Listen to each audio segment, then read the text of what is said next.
একটা কাঠের বাট নিয়ে নিলাম এবং এই দুটি পিন নিয়ে নিলাম। এটাকে এটার মধ্যে লাগিয়ে দেবো এখানে। এবার এটাকেও লাগিয়ে দেবো এখানে। এবার দুইটা কানেক্টর নিয়ে নিলাম। এই কানেক্টরের সাথে দুইটা তারও দিয়ে দেব।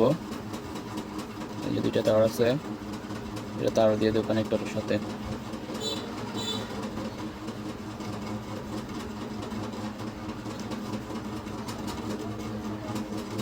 এবার এই কানেক্টর কোন লাগিয়ে নেবো এখানে তারটির সাথে, তারটি সহ দিয়ে দিব।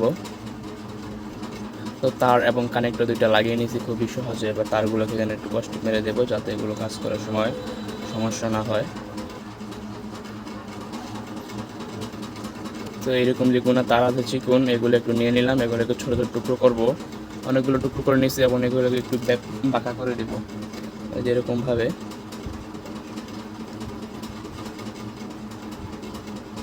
এরকমভাবে সবগুলোকে বাঁকা করে দেব।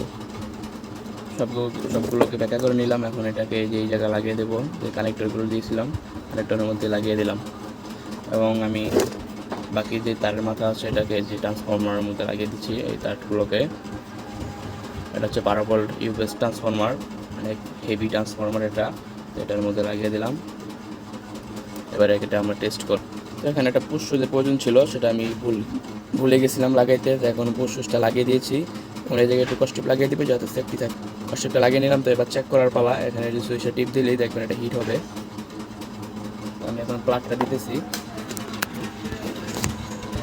প্লাগটা দিয়ে দিলাম। এখন এটা টেস্ট করবো। এই সুইচে দিচ্ছি এবং হিট হচ্ছে, কতটা গরম হয়ে যাচ্ছে। এবং এটাকে প্লাস্টিক ভাঙা প্লাস্টিকটা নিয়ে নিলাম। এবার এটাকে এখানে ধরবে আর হিট দিব। লাল হচ্ছে এবং ছেড়ে দিলে কমে যাচ্ছে। সুইচ টিপ দিচ্ছি এবং লাল হচ্ছে। এখন এটাকে আমি জয়েন দেব।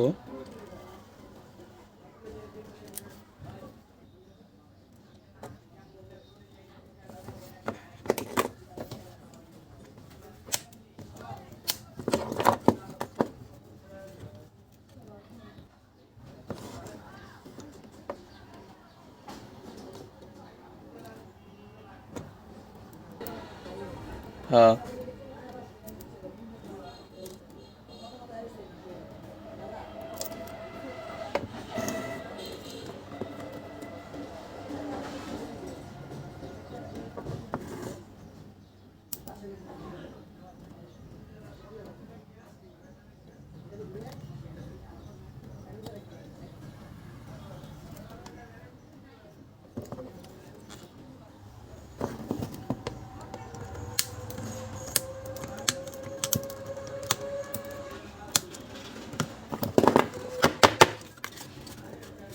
অনেক শক্তভাবে জোড়া লেগে গেছে এবং আমাদের জিনিসই সম্পূর্ণ হয়েছে।